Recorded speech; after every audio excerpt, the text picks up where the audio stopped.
Krevniel had been filing incident reports for 11 cycles, and not once had he needed to classify something above his own security clearance. His mandibles clicked twice, a nervous habit, as he stared at the blank datapad in the security processing bay. The overhead lights hummed. Somewhere, a scanning device beeped rhythmically. His tail curled tight against his leg. He should start with the facts. Facts were safe. Facts made sense. Initial contact report, human specimen Harlan, weapons assessment protocol, 7 Alpha.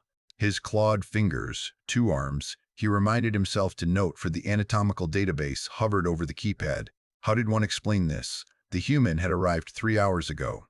Krevniel had been organizing evidence lockers when the transport shuttle docked at Bay 12. Standard procedure, new species gets evaluated, categorized, assigned threat level, processed. He'd done this 463 times. 464 was different. She'd walked into the security processing bay like she owned it. Blonde hair and something called a ponytail that seemed structurally unsound. She was grinning. Krevniel's antennae had twitched.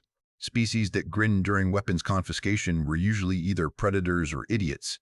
So, Harlan had said, looking around the sterile white room with its rows of evidence lockers and scanning equipment, is this where you guys keep the good stuff? Krevniel had consulted his datapad. His mandibles clicked once. You are here for standard security assessment. All personal effects must be cataloged. Sure, she'd pulled something from her belt. I've got this. It was a knife, just a knife. Roughly 20 centimeters of sharpened metal with a worn handle. Krevniel had seen knives before. The galaxy was full of knives. Knives were simple, safe, predictable. One-blade weapon, he'd said, scanning it. Registered.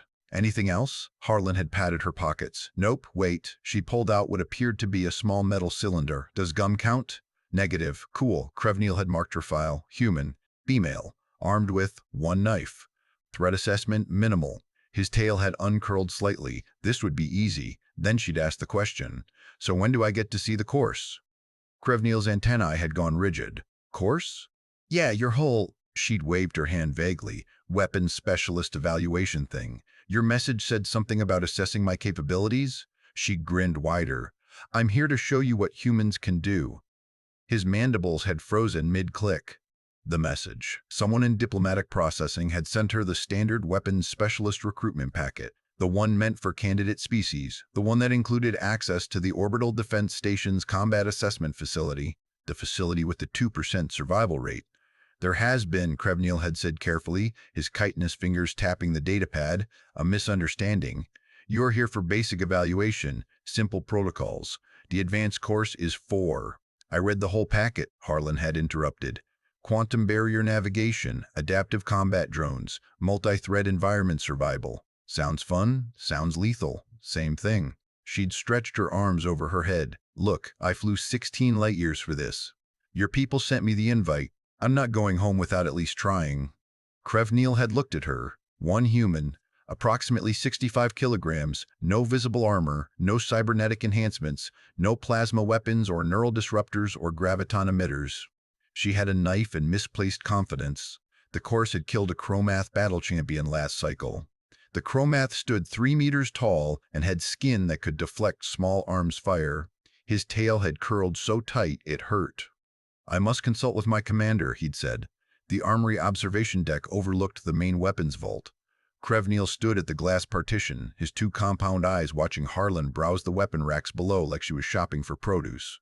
Behind him, holographic displays showed kill counts, energy signatures, and legal restrictions for each item. Commander Thex Orax stood beside him, her gray-blue scales catching the dim light. She was a full head taller than Krevniel, her dorsal ridge of spines perfectly aligned. Her golden-slitted eyes tracked Harlan's movements with the precision of someone who'd spent 40 cycles in military command. Explain, Thex Orax said. Her forked tongue flicked once. That was bad. 1 flick meant she was listening but skeptical. 2 flicks meant she was annoyed. 3 flicks meant someone was getting demoted. Human, Krevniel said, his mandibles clicked. Diplomatic error. She believes she's here for advanced assessment. And you haven't corrected her because? I attempted to. She ignored me. Below, Harlan had picked up a plasma rifle. An avian technician with bright orange feathers and a long, curved beak had squawked something and rushed over, gesturing frantically with both arms. The human had handed it back with a shrug. Thex Orax's scales shifted slightly toward purple confusion. She doesn't want the plasma rifle? Apparently not. Harlan moved down the rack. She passed a graviton emitter, ignored a neural scrambler, walked right by an extinction-class disintegrator that was technically illegal in 73 systems. She stopped at the ballistic weapons section. "Oh, nice," her voice came through the observation deck speakers. She picked up what the database listed as a chemical projectile pistol, antiquated human design, museum piece. Krevneil checked his datapad. "That weapon fires metal slugs using controlled explosions. It's 300 years old by their calendar. We keep it for historical reference." Harlan was checking the chamber like she'd done it 1,000 times. "This is perfect." "You got ammo?" The avian technician had looked confused, but had retrieved a small box from storage. Harlan had counted the rounds. 10 bullets. "Yeah, okay, I can work with that." Thexorak's tongue flicked twice. "Commander," Krevneil said quickly, "I recommend we cancel the assessment and send her to basic orientation." "On what grounds? She's going to die." "Has she refused to sign the liability waiver?" "Jester, no." "No." "Has she failed preliminary health screening?" "Negative." "Is there any regulation that prevents her species from attempting the course?" Krevneil's antennae drooped. "Negative." Thexorak's scales returned to gray-blue. "Then she attempts the course. If humans are too fragile for assessment, we need data to prove it."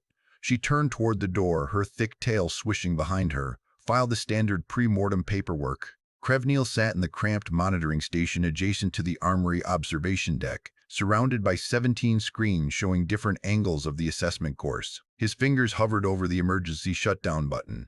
Station regulations required someone to monitor all assessments.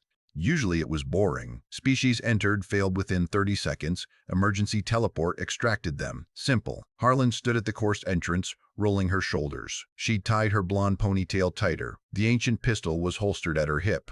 The knife was strapped to her thigh. She wore standard assessment armor, light plating that might stop 1 or 2 hits before failing. The course stretched ahead of her through the corridor. Section 1, automated turrets with stun capability. Section 2, mobile combat drones. Section 3, environmental hazards including plasma barriers and graviton fields. Section 4, adaptive hunter-killer units. Section 5, the gauntlet. All previous threats active simultaneously in a zero-gravity environment. Krevneil had seen trained warriors quit at Section 3. His mandibles clicked rapidly. "You may begin when ready," he said into the calm. His voice sounded steadier than he felt. "Emergency extraction is available at any time. Simply state extraction, and you will be teleported to safety." "Got it," Harlan's voice came back. She was still grinning. Why was she grinning? "Hey, quick question. Are the drones expensive?" Krevneil checked his datapad. "Each combat drone costs approximately 40,000 credits. Why?" "Just curious." "Okay, starting now." She walked into Section 1 like she was taking a stroll. The corridor's walls were reinforced duralloy. Harsh white light strips ran along the ceiling. 3 automated turrets descended from hidden panels, their targeting lasers painting red dots on her chest. Krevneil's finger tensed on the emergency button. The turrets fired. Stun bolts, bright blue energy that could drop a fully grown Torvik in 2 seconds. Harlan dove. Not in any particularly graceful way, she just sort of threw herself sideways, hit the ground, and rolled behind a support pillar. The stun bolts scorched the wall where she'd been standing. "Huh," she said. "Those are pretty fast." Krevneil's antennae shot straight up. She was commentating. She was under fire and she was commentating like this was entertainment. Harlan leaned out from cover. The turrets tracked her. She ducked back. Okay, I see you." She drew the knife. Krevneil watched, mandibles frozen, as she threw it.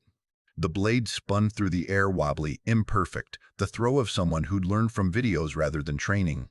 It hit the first turret, not the lens, not the power core. It wedged into the rotation joint. The turret's barrel jerked sideways. Its next shot went wide, hit the second turret. Both turrets sparked. Smoke poured from their casings. The third turret fired at Harlan. She was already moving, sprinting across the corridor in a zigzag pattern that seemed random but somehow avoided every shot. She reached the damaged first turret, yanked her knife free, and jammed it into the third turret's barrel. The turret exploded, small explosion, mostly smoke and sparks, but it was dead. Harlan retrieved her knife, wiped it on her pants, and kept walking. Krevneil stared at the screens. His tail had curled so tight it was cramping. She'd neutralized Section 1 in 45 seconds. The record was 3 minutes, set by a decorated Vrax commando with 17 years of combat experience. His datapad beeped. "Incoming message from Commander Thexorak. Status?" Krebnil typed back with trembling claws. She passed Section 1. Injury report? None. She's unharmed. There was a long pause. Then, explain. Krebnil looked at the screens. Harlan was approaching Section 2, where 3 combat drones waited in the wider chamber. The drones were spherical, half a meter in diameter, equipped with energy weapons and kinetic barriers. They could fly, dodge, coordinate attacks. They had adaptive AI. Harlan walked into the chamber. The light shifted to amber. The drones activated, hovering into view with high-pitched whines. "Hey, little guys," Harlan said. The drones opened fire. Harlan ran, not toward cover, toward the drones. They adjusted targeting, firing where she was going to be, but she dropped into a slide, skidding across the smooth floor on her knees. She passed under their firing arc. One drone descended to track her. She shot it. The bang echoed through the chamber. The projectile punctured the drone's shield like it wasn't there. Kinetic barriers were designed for energy weapons and shredded its internal mechanisms. It dropped, sparking. The other 2 drones split up, flanking, smart, adaptive. They'd learned. Harlan didn't shoot again. She was counting bullets, Krebnil realized. She knew she only had 9 left. Instead, she grabbed the destroyed drone and threw it. The wreckage hit the second drone mid-flight. Both tumbled toward the floor. Harlan pounced on them, driving her knife through the drone's central processor. It died with a pitiful beep. The third drone fired from behind her. Krebnil's hand slammed the emergency extraction button. Nothing happened. His mandibles clicked frantically. He checked the system. Oh no. The emergency teleport had a 3-second charge time, safety regulation, prevent accidental activation, 3 seconds while a human died. The energy bolt hit Harlan's shoulder plate. The armor absorbed most of it. She spun, stumbled, and fell. The drone moved in for confirmation kill, its weapons charging. Harlan shot it from the ground. 1 bullet, direct hit. The drone exploded in a shower of sparks and expensive components. She stood up, rubbing her shoulder. Ow, okay, noted. Krebnil canceled the emergency extraction. His hand was shaking, all 4 fingers. His tail had uncurled and was now twitching erratically. Harlan checked her ammunition. 8 bullets, still good. She walked toward Section 3. Section 3 was the environmental hazard zone, a narrow walkway suspended over a 10-meter drop. Plasma barriers appeared at random intervals, solid walls of energy that would incinerate organic matter on contact. Graviton fields could crush or repel depending on configuration. Harlan stood at the entrance, studying the walkway. The first plasma barrier shimmered into existence, vertical wall of purple energy humming with lethal potential. "Huh," she said. She waited. The barrier disappeared. 5 seconds later, another appeared 3 meters ahead. She waited. It disappeared. "Oh, it's on a timer. Cool." Krebnil pulled up the specifications. The barriers weren't on a timer. They were randomized. Adaptive algorithm, unpredictable intervals, designed to prevent pattern recognition. Harlan walked forward just as a barrier appeared directly in front of her. She stopped. Her face was centimeters from instant death. She didn't scream, didn't jump back. "Whoa," she said. "Pretty." The barrier disappeared. She kept walking. Another barrier appeared behind her. She didn't notice. She was humming something. Krebnil's antennae were lying flat against his head. A graviton field activated beneath her feet, repulsion setting. It should have launched her into the ceiling. Harlan stumbled, windmilled her arms, and somehow stayed on the walkway. "Okay, weird floor. Got it." She made it through Section 3 in 2 minutes. 0 injuries. She'd navigated a gauntlet that had hospitalized 6 career soldiers by walking confidently and humming.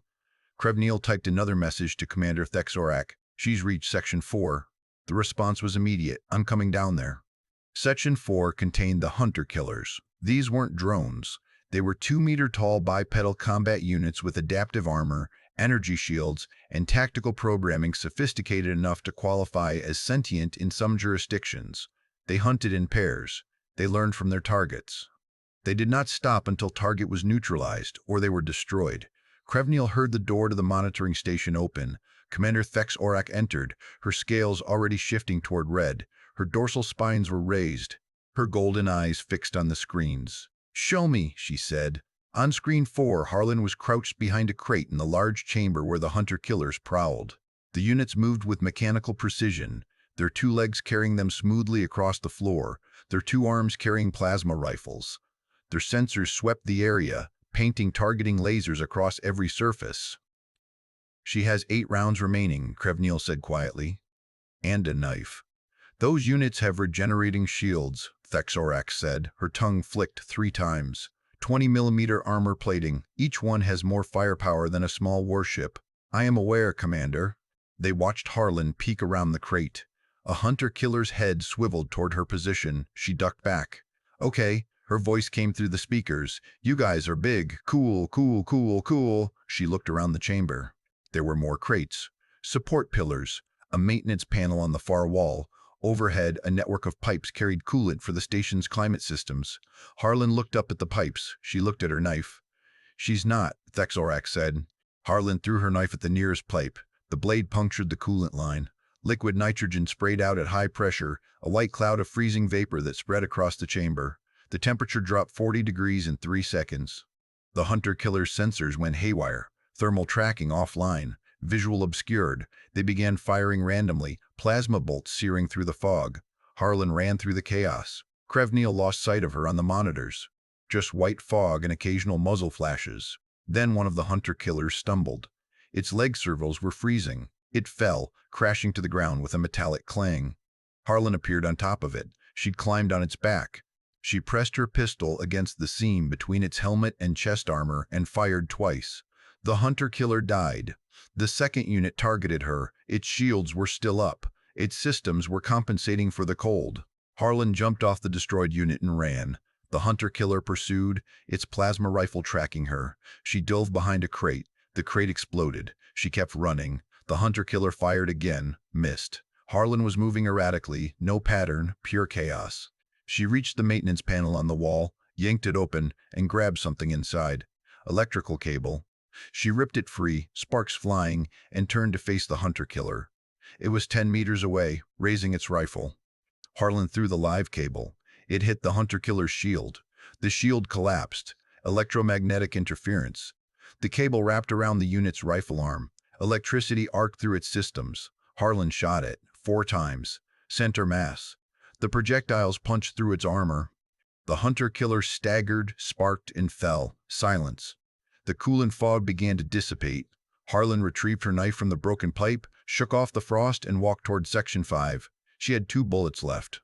In the monitoring station, Commander Thexorax's scales had gone fully crimson. Her tongue was flicking continuously. Her spines were quivering. "This is impossible," she said. Krevniel's mandibles clicked. "I am documenting everything, Commander. No one will believe this." "I know." On the screens, Harlan stood at the entrance to Section 5, the gauntlet. 0 gravity. All previous threats active simultaneously. It was designed to be impossible. A test to see maximum performance before inevitable failure. No one had ever completed it. No one. Harlan cracked her knuckles. She was still grinning. "All right," she said. "Let's see what you've got." She stepped through the threshold. Gravity disengaged. She floated upward, tumbling slightly before catching herself against a wall. The course activated. Turrets descended. Drones swarmed in. Plasma barriers flickered to life. A hunter-killer unit emerged from a side passage, adapted for 0G combat with thruster jets. Harlan looked at her pistol, looked at the chaos ahead, looked back at the pistol. 2 bullets, she said to herself. Make them count. Krevniel couldn't watch, but he couldn't look away. His datapad beeped. Another message from Thexorax. Even though she was standing right next to him, start drafting the report. Classification level maximum. No one can know humans did this. Krevniel's antennae drooped. His tail curled. His mandibles clicked out a rhythm of pure existential dread. On the screens, Harlan pushed off the wall, flying through 0 gravity toward certain death, laughing the entire way. Harlan was flying, not gracefully. She tumbled through 0 gravity like laundry in a dryer, occasionally catching walls or ceiling to redirect herself. The turrets tracked her, firing stun bolts that left blue trails through the weightless environment. She pushed off a support beam. A stun bolt missed her by centimeters. Krevniel's mandibles were clicking so rapidly, they'd become a continuous buzz. Beside him, Commander Thexorax stood rigid, her scales locked in deep crimson, her tongue flicking every 2 seconds like a metronome of disbelief. 3 combat drones swarmed toward Harlan. She grabbed a piece of debris wreckage from the hunter-killer she'd destroyed earlier and threw it. The chunk of metal spun through 0G, clipped one drone, sent it careening into another. Both spiraled off course, colliding with a turret. Small explosions bloomed silently on the monitor. She's using the environment, Thexorak said. Her voice was flat. She's turning the course against itself. Yes, Commander. That's not supposed to be possible. No, Commander. Harlan had reached the plasma barriers. In zero gravity, they formed a three-dimensional maze walls of purple energy appearing and disappearing in random patterns. She caught herself on a pipe, hung there, watching the barrier cycle. Still not seeing a pattern, she muttered. Okay, plan B. She didn't have a plan B. Krevniel could tell by the way she looked around, eyes darting, grin faltering for just a moment. Then she looked down at her pistol. One bullet left. She'd used one on a drone moments ago when Krevniel had been checking system logs. She aimed at the ceiling, at a coolant pipe identical to the one she punctured before. No, Krevniel whispered. Do not. Harlan fired. The pipe ruptured, but in zero gravity the liquid nitrogen didn't spray. It globbed. Huge spheres of freezing liquid floated out, drifting through the air like deadly bubbles. The plasma barriers flickered. The nitrogen globules passed through them, and the barriers destabilized. Energy fields couldn't maintain coherence in extreme cold. Gaps appeared in the maze. Harlan pushed off, flying through a gap, using frozen nitrogen spheres as shields. A turret fired at her. The bolt hit a nitrogen globule. The sphere exploded into ice crystals. She made it through the maze with frozen shrapnel in her hair and her armor smoking. 0 bullets left. The hunter-killer unit was waiting on the other side. It had been watching, learning. Its thrusters fired, propelling it toward her with both arms extended, plasma rifle aimed directly at her chest. Harlan still had her knife. She threw it. The blade spun through 0G, wobbling completely off target. It sailed past the hunter-killer's head by half a meter. The hunter-killer's sensors tracked the knife. Threat assessment, minimal. It refocused on Harlan. The knife hit a pipe behind the unit. The pipe erupted, not coolant this time, high-pressure hydraulic fluid. The spray caught the hunter-killer from behind, coating its thrusters, its sensors, its weapon ports. Harlan pushed off hard, flying straight at the unit. It tried to fire. Its rifle sputtered fluid in the mechanisms. It tried to dodge. Its thrusters misfired, sending it spinning. Harlan crashed into it. In zero gravity, momentum mattered. She wrapped her arms around its torso and used her legs to kick off its chest, sending them both spinning in opposite directions. The hunter-killer tumbled backward, out of control, directly into a cluster of plasma barriers. It didn't explode, it just stopped. Frozen mid-barrier, systems fried, suspended in the energy field like a very expensive sculpture. Harlan caught herself on the far wall. She was breathing hard. Her ponytail had come loose. Her armor was scorched, dented, and covered in frost. She'd reached the end of the gauntlet. The exit door was 10 meters away. Between her and the door, nothing. Empty space. The course was complete. In the monitoring station, Krevniel's antennae had gone completely limp. His tail was curled so tight it was numb. He couldn't feel his mandibles anymore. Commander Thek's auric scales were cycling through colors, crimson to purple to orange to colors Krevniel had never seen a Morlath display before. Time, Thek's auric said. Krevniel checked.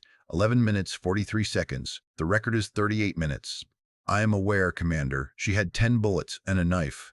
Yes, Commander. She defeated the course that killed battle champion Croft the Unbreakable. Yes, Commander. Thek's auric's tongue flicked 6 times. That wasn't a known emotional tell. That was her tongue trying to escape her mouth. On the screen, Harlan was floating toward the exit door. She grabbed the handle, pulled herself through, and landed in the exit chamber as gravity re-engaged. She stumbled, caught herself, and stood up.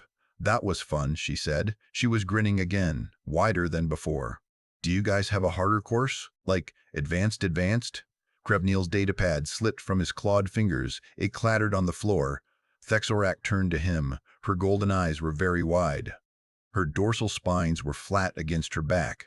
Complete submission posture. On a commander who'd been in 40 fleet battles. Security Officer Krevniel, she said quietly, we have a problem. Multiple problems, Commander. If word of this gets out, if the Federation Council learns that a human completed our top-tier assessment with primitive weapons and no formal training, every species will want to know why we didn't recruit humans sooner. Worse, every species will be terrified of humans. Krevniel picked up his datapad with shaking hands. His mandibles clicked once. I will file the report as classified, Commander. Maximum security clearance, eyes only. Make it above your clearance, above mine.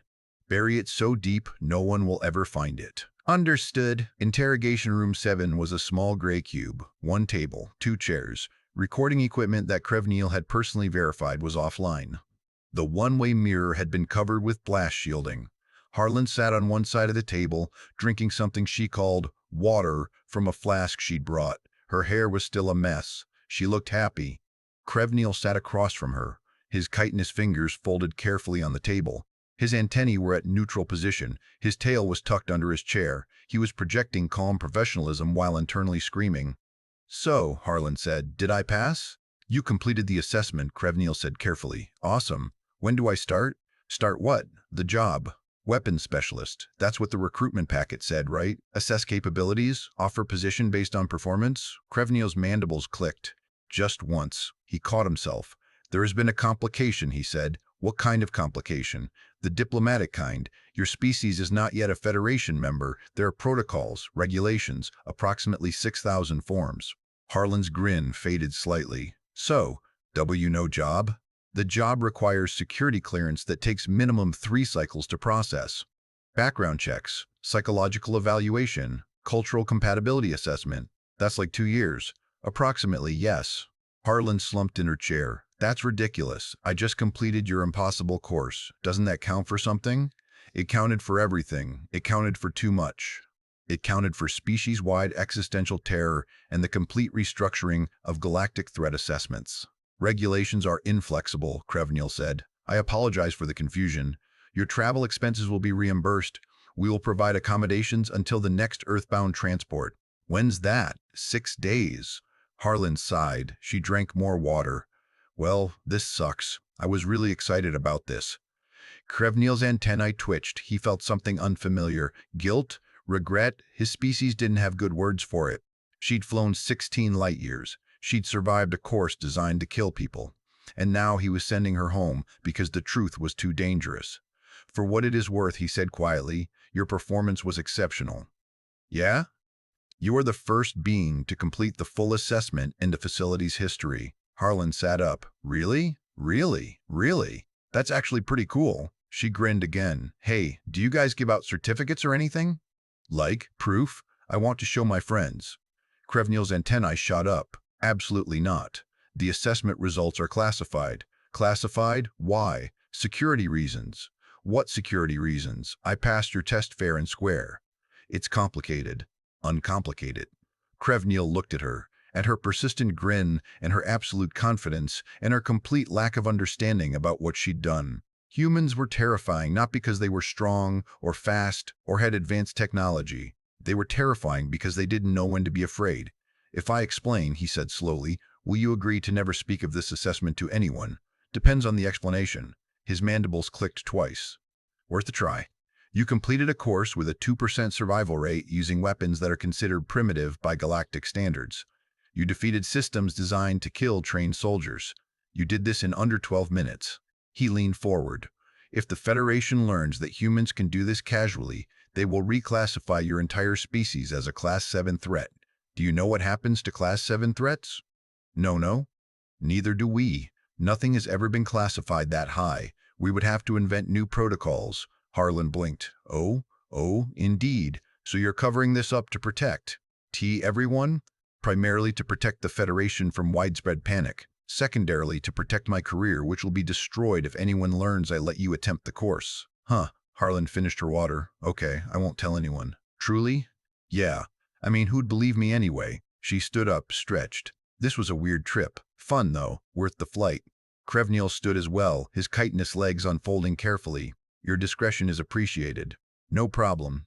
Harlan headed for the door, then paused. "Hey, quick question. What happened to the battle champion guy, Croth?" "Croth. The Unbreakable died in Section 4. Hunter-killer unit. The big robot things? Yes. I killed 2 of those." "I am aware." Harlan grinned one last time. "Cool, just checking." She left. Krevniel stood alone in interrogation room 7. His antennae drooped, his tail curled. His mandibles clicked a slow, steady rhythm of exhausted relief. His datapad beeped. "Message from Commander Thex Orak. Report status?" He typed back. "Contained. Human returning to Earth. Incident classified. Files encrypted." "Good. Meet me in Station Command Center in 10 minutes. We need to discuss how to handle future human contact." Krevniel left the interrogation room and walked through the quiet corridors, past the security processing bay where this had started, past the armory observation deck where he'd watched the impossible happen. He reached the Station Command Center. Commander Thexorax stood at the central tactical table, her scales back to gray-blue, her dorsal spines relaxed. She looked tired. "The after-action report," she said without preamble. "It cannot exist. I have prepared preliminary documentation, Commander." "Delete it." Krevniel's antennae twitched. "Delete the entire report?" "Everything. System logs, video recordings, energy consumption data, medical scans. All of it." Her tongue flicked once. "As far as official records are concerned, the human never attempted the course. She arrived, underwent basic processing, and left. Standard diplomatic visit, nothing remarkable. And if someone asks about the destroyed equipment, training accident, equipment malfunction, we've used that excuse before." Krevniel's mandibles clicked. He pulled up the files on his datapad, hours of footage, detailed documentation, proof of the most significant event in Federation security history. His claw hovered over the delete command. "Commander," he said quietly, "perhaps we should keep one copy, encrypted, for future reference." Thexorax's scales shifted slightly purple. "Why?" "Because in 3 cycles, when humans apply for Federation membership, someone will need to know what they are capable of." She considered this. Her tongue flicked twice. "1 copy. Your personal drive. Encryption level maximum. If anyone else sees it, I will claim it's fabricated. Testing footage, not real." "Good." Krevniel deleted the official files, every record, every log. It took 47 seconds to erase proof that humans were the most dangerous species in the galaxy. He kept 1 copy, hidden deep in encrypted storage, just in case. In 6 days, Harlan would board a transport back to Earth. She'd tell her friends about the weird trip to an alien station where nothing particularly interesting happened. They'd believe her. Humans always believed the boring version. And somewhere in Federation space, in a buried file that would never be declassified, a Scalix security officer's report would remain unread. The title, "The Apex Predators Armed Her with 10 Rounds and a Knife." The after-action report was never released. The first line, "I do not know how to explain this." The rest, deleted, encrypted, forgotten. Krevniel's mandibles clicked one final time as he closed the file. Some truths were too dangerous to share.